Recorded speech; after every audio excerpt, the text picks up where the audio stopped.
Let us get started with the estimation of the probability density using kernels and use this idea for the kernel regression problem. This will also show and illustrate how radial basis functions can be used towards this kernel regression problem, right. This is an application of RBF towards the kernel regression problem. Okay. So, as I mentioned, can we link RBFs to solve the regression problem? Link RBFs to solve the regression problem. So, let us revisit the kernel regression idea that we dealt a few modules back. So, y sub I, which is the observable, is f of xi plus epsilon I equals 1 to capital N. These are the number of samples. F is the unknown function, epsilon I is the random noise, right, for sample xi, and we assume that the noise is statistically independent and identically distributed, independent and identically distributed samples. Y sub I is the observable, x sub I is a vector, and this is basically our data samples, right. The pair xi yi correspond to the data samples. We can have yi to be a vector as well in a general setup, but since we deal with class labeling problems, typically yi can be some label associated and xi can be a training vector. So, one can think about f as a mapping from some m dimensional space for xi to a single dimensional space, real space, which corresponds to the observable yi. Okay. Now, the question is, what is a reasonable estimate of f? What is reasonable estimate of f? Going in the sequence,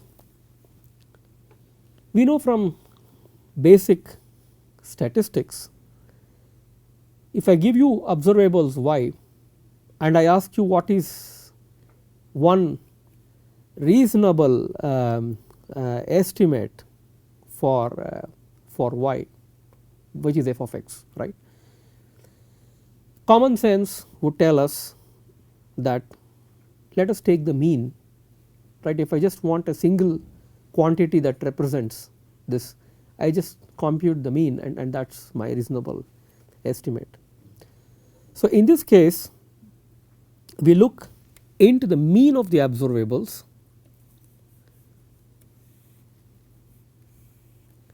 around the point x. So, I give you the point x, around that I confine my observation space over a small neighborhood around x to form an estimate of f of x.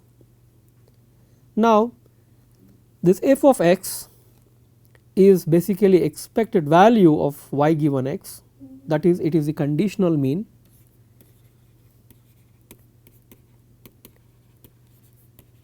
of the observables y given this vector x. Now, we can compute the conditional mean as basically integral minus infinity to plus infinity y times the conditional density, right. This is how we can compute this mean, and that is our estimate for f of x. Okay. This is reasonable. Now, the p y given x can be computed from our joint and the marginal that I know, marginal density that I know for x. So, this term is the joint probability density function of x and y. These are random variables x and y, and this is marginal of x. Okay, x is a random vector and y is a scalar. So, this is how we can compute. Now, f of x which is the regression function. So, bear in mind that this is always the terminology we adopt for the regression function, and if I put an underscore x, it becomes a probability density, and that is the reason why I want to have two separate notations, p for the probability density and f is the unknown regression function.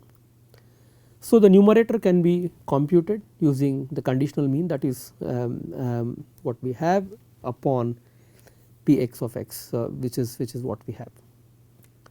Okay. So, I think no, I think this has to be erased, because this p x, this is not the density here, wait a second, p x y, f of x is just this integral, not a problem, yeah. So, what we do is f is our regression function. Now, we just compute the integral minus infinity, we have this the conditional density that we need to invoke, which is p y of y given x.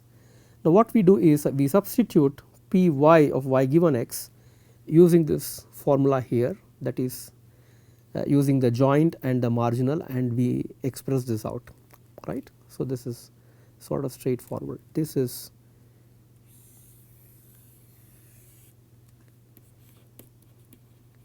from p y of y given x from the conditioning.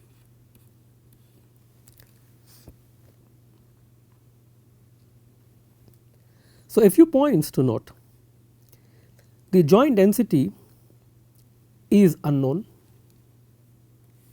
because we do not have an explicit closed form expression for this, and then we may need a non-parametric estimate for this.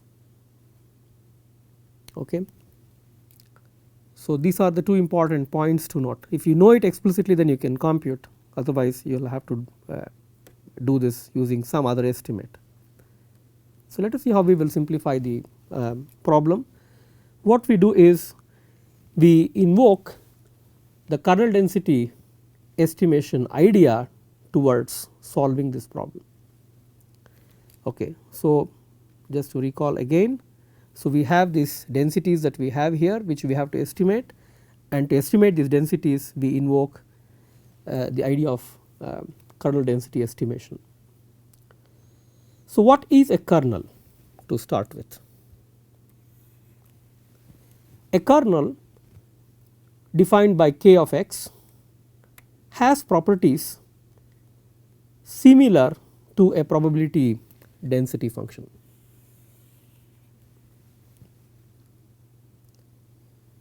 There are two important properties that the kernel has to satisfy. It is a real valued function of x, and it is symmetric around the origin, where it typically attains the maximum value, and the other property is normalization, that is the area under the surface of this kernel, or I would say the volume under this kernel is essentially unity. Okay. But since we want well behaved functions, we also want to endow these kernels to be continuous, bounded, and these properties, right. In general, just having a real function which is symmetric about the origin may not completely suffice. Good examples of such kernels are the Gaussian kernel. You can also have a cosine kernel, you can have a parabolic kernel, so on and so forth. You can also have a triangle kind of thing, which is a triangle like this can also be possibly a kernel, but it has a sharp this point is basically is not smooth, right. So, we have to basically endow it with two properties, one symmetricity, the other is normalization, and these properties are similar to the probability density function. So, therefore, all possible choice of functions that satisfy these two properties are good kernels for us, right. And one can measure the efficiency of one kernel against a reference kernel based upon some bandwidth and some of the statistical properties. Okay. Now, assuming you have training samples x1, x2 so on till f x suffix n, assuming that we have samples x1, x2 so on till x suffix n, these are all our training samples. We assume that they are independent and identically distributed random vectors, because when you look at sampling the data points from a process, it is a random vector, we do not know what it is. It could be, if it is deterministic function it is fine, typically it is not, because the observation noise can make it random, plus in general these examples themselves, exemplars or these feature vectors, they themselves could be random. Okay. The Parson-Rosenblatt density estimation of Px of x is given by this quantity P suffix x, capital X of x, the hat which is an estimate. So, this is basically a PDF estimate, is given by this equation 1 upon n times h power m naught, the summation I equals 1 to capital N, this kernel function k evaluated at x minus xi upon h. Recall again that xi is the data point and x is some continuous random variable. Okay. There is this parameter h here and this controls the size of the kernel or in general the bandwidth. X and xi are vectors in an m naught dimensional space.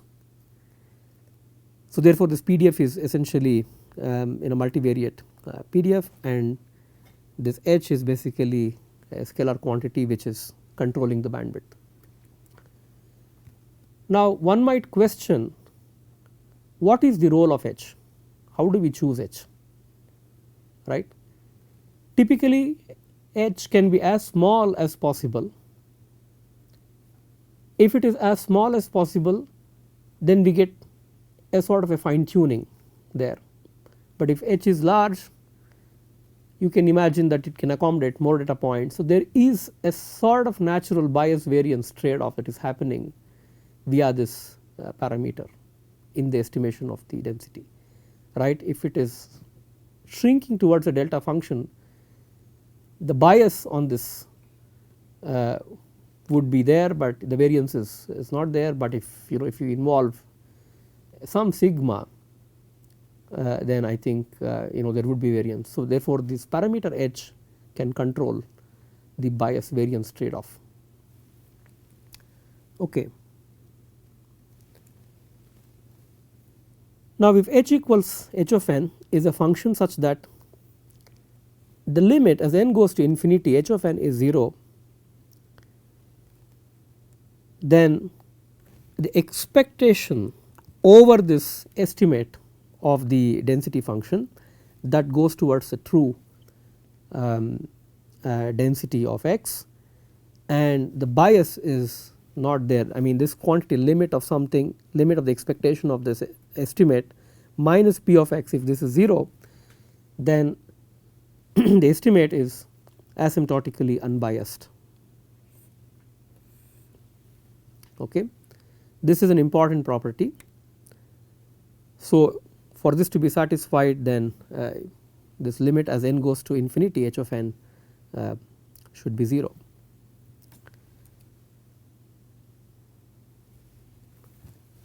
Now, let us formulate the Parson-Rosenblatt density estimation for the joint PDF.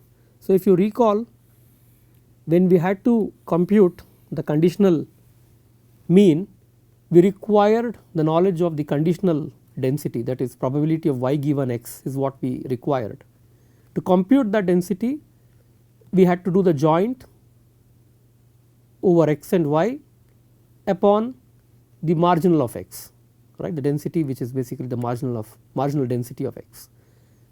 So, let us see how we can use the kernel density estimation idea towards this purpose. Okay.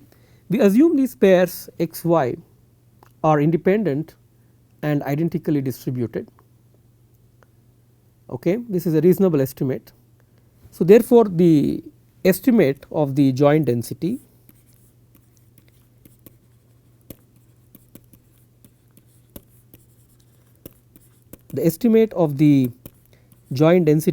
of x and y is given by this quantity 1 upon n power h power m naught plus 1. So, why you have the exponent m naught plus 1?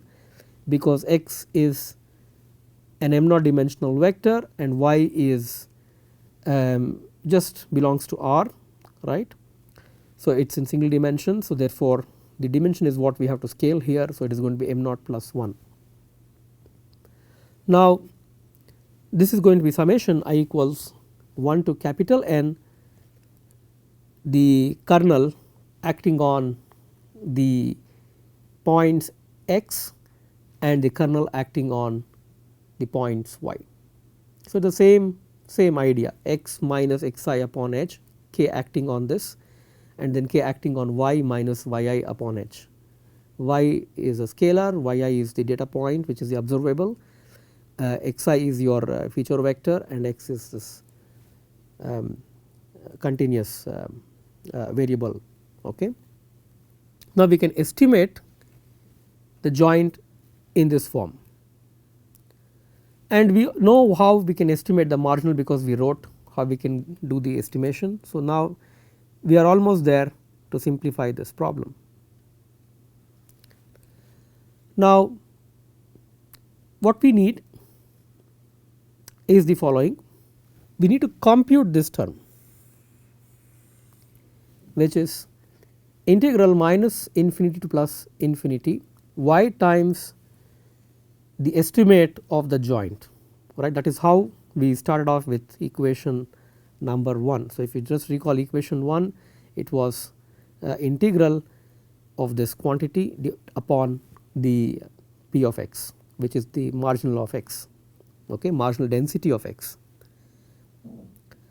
Now, we have the estimate p x y, this is given by our previous slide here, we have this estimate here. So, we plug this in into this quantity. So, this boils down to basically computing this integral. This is summation I equals 1 to n, this is a scale factor 1 upon n power 1 upon n times h power m naught plus 1 times summation I equals 1 to capital N, this kernel acting on the data point x, times this integral minus infinity to plus infinity y times the kernel acting on y, which is y minus yi upon h, right. We need to compute this integral, still looks sort of messy, right. Now, fortunately we can simplify this. So, if we have to simplify this integral, so let us compute it.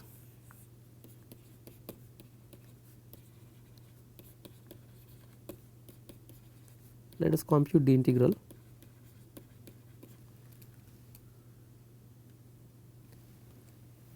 Now, what we have to do is basically define a new variable z, which is y minus y sub I upon h. So, we just make a change of variable here.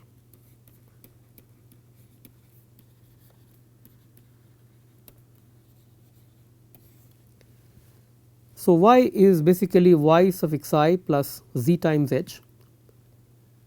So, dy is basically h times dz, because this yi is derivative is 0, it is so it is going to be h times dz. Now, we plug this back into this equation here, this is integral, we plug this into this equation into this expression integral minus infinity to plus infinity y times this kernel dy. So, what we get is yi plus zh, plug y here, just drop in y here, times k of z into dy is basically h times dz. Now, we pull this h outside, we have two terms in this braces. So, we just break this integral into two terms, we expand this integral out. So, it is basically integral minus infinity to plus infinity y suffix I k times k of z dz plus integral minus infinity to plus infinity z h times this kernel k of z dz. We have two terms. Now, the reader or the student can see through very clearly why we want to invoke the two properties of normalization and symmetricity, right. So, the first property is invoking the normalization. So, y suffix I is basically a constant, you pull this out of this integral, it is k of z dz, and integral of this kernel essentially is going to be 1. This is a normalization property, right. So, this basically evaluates to 1. So, yi is pulled out, and then let us look into term 2. So, basically h can be pulled out and we have z times k of z, and that can be interpreted as the mean of this kernel, right. It can be interpreted as the mean, and the mean happens to be it is symmetric, and therefore, you can basically evaluate that integral to be 0. Okay. Now, term 1 evaluates to y suffix I because of this property, this is normalization,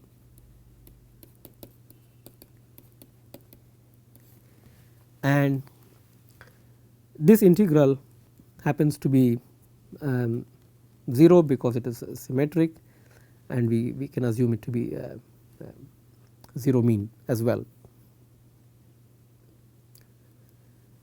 Now, what boils down here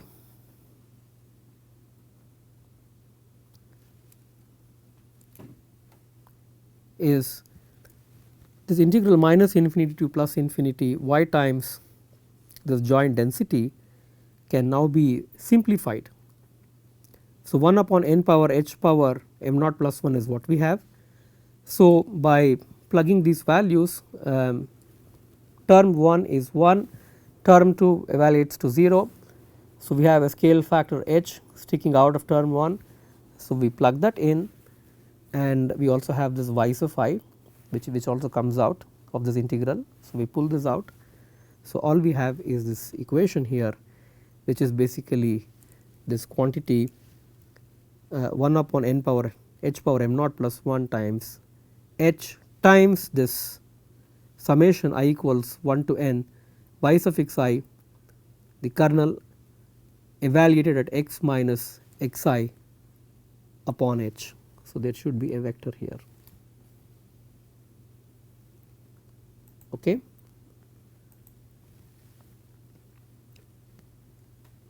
Now,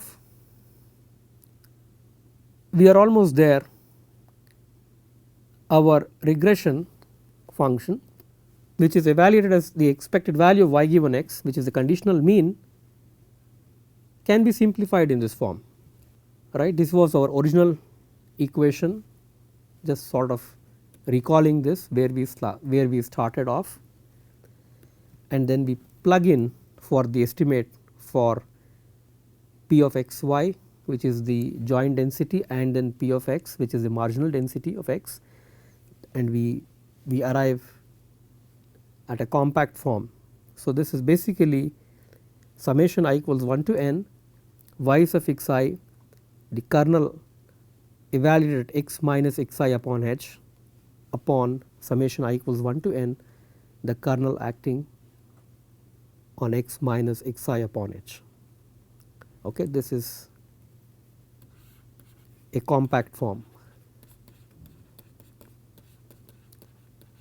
So, all we need is data points xi and corresponding observables y suffix I. So, given this with some function k that we start off, we can compute the regression function. Okay. You may also wonder, does the denominator term evaluate to 0? It does not, because it is a valid density, it is basically non-zero, right, because it is acting on these points x of f x suffix I, it is basically non-zero. So, everything is sort of valid in the expression that we have derived for the regression. Okay.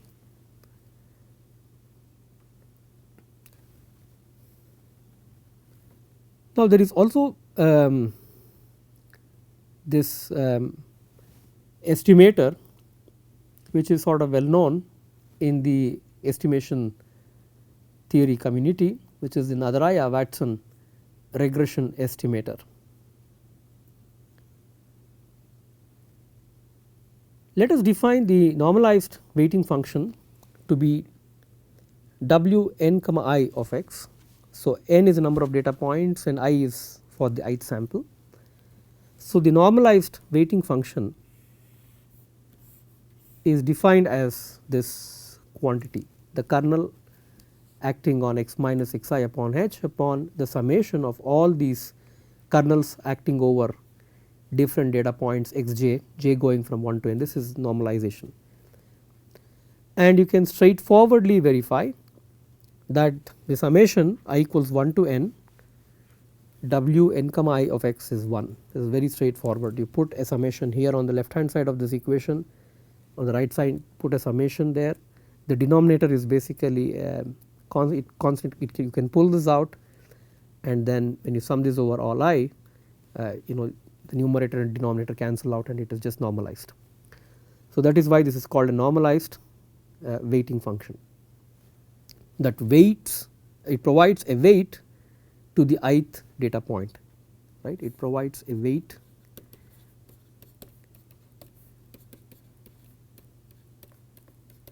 to the ith data point xi.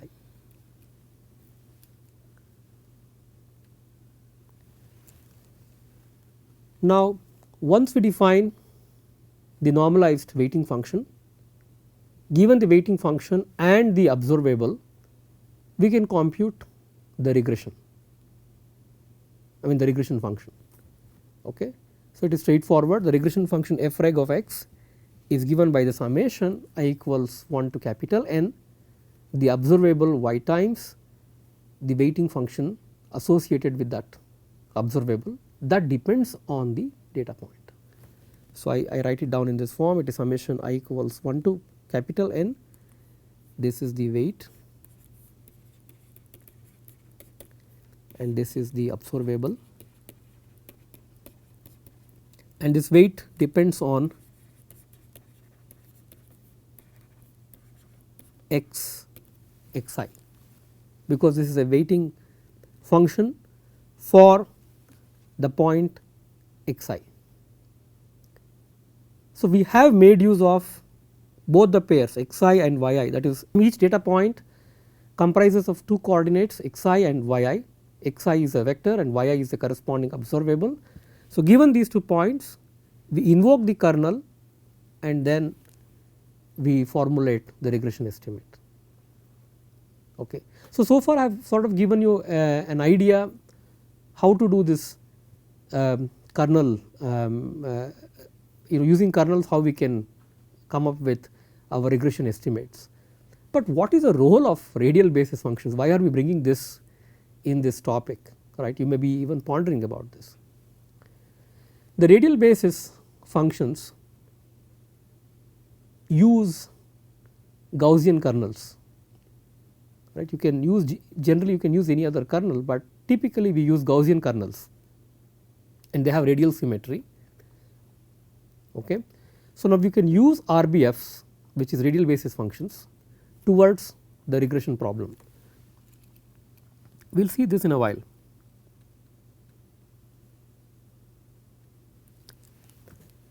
Now, the kernel in the RBF has spherical symmetry. So, the kernel acting on x minus xi upon h is equivalent to writing kernel acting on the norm of x minus xi upon h for all the data points or all the pairs of data points xi yi, right. Now, this norm is the L2 norm, which naturally provides us with radial symmetry, right. Let us define psi n of x comma xi like the way we define the weighting function in this form, which is kernel evaluated at norm of x minus xi upon h divided by this summation j equals 1 to n of this kernel acting on all the points. So, this is sort of like the weighting function that we discussed in our during the NWRE estimator. Okay. Now, we take this one and we plug this in to our regression function.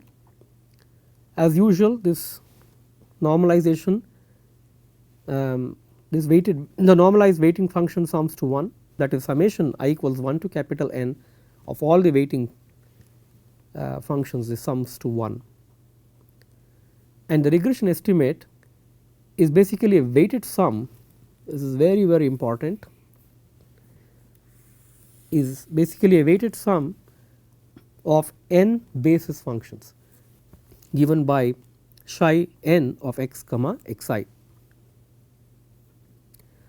right. And you can treat this like this: f reg of x is basically summation I equals 1 to n w sub I psi n of this. So, it is a different way in which you can interpret.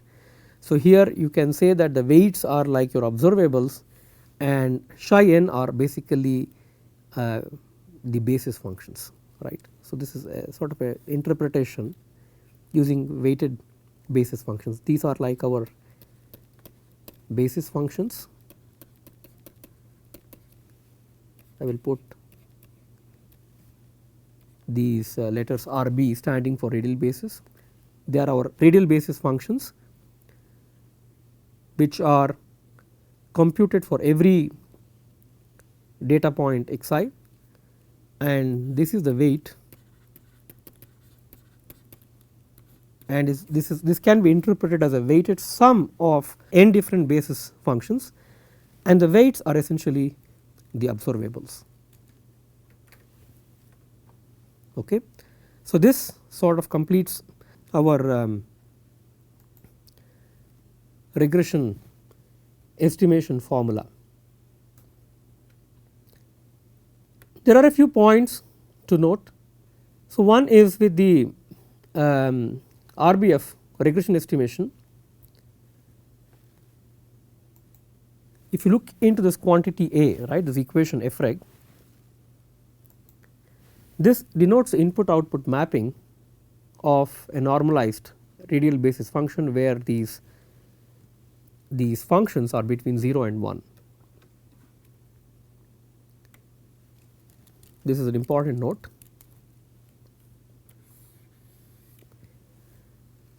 And this quantity psi n of x comma xi, which you call this as a basis function, can be interpreted as the probability of an event described by the input vector x conditioned on xi.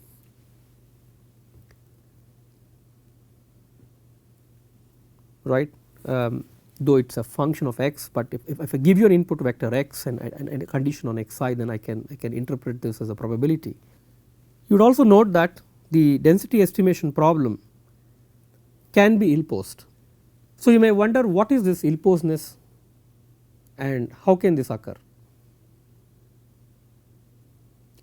Now, is there a unique solution for our regression given these points? what is the right way to choose these weights? So, these are the problems that one may ask, right. We will get into this notion of well posedness and ill posedness when we begin our journey into regularization theory, but if you are savvy to think about it at this point, you will wonder what is the best way to choose these weights, how can we optimize them, given the data points, is it sufficient, are we an underfit, are we an overfit, these questions you get, for which we have to study regularization, and this is an important subject topic for a module that we will study later, right. So, we can constrain the set of variables and parameters that we have, put additional constraints and optimize a functional along with the constraints, and that gives us a solution towards our parameters that are unique and that can describe this problem well. Okay. So, we will stop here and we will continue with our discussions on this when we touch upon regularization.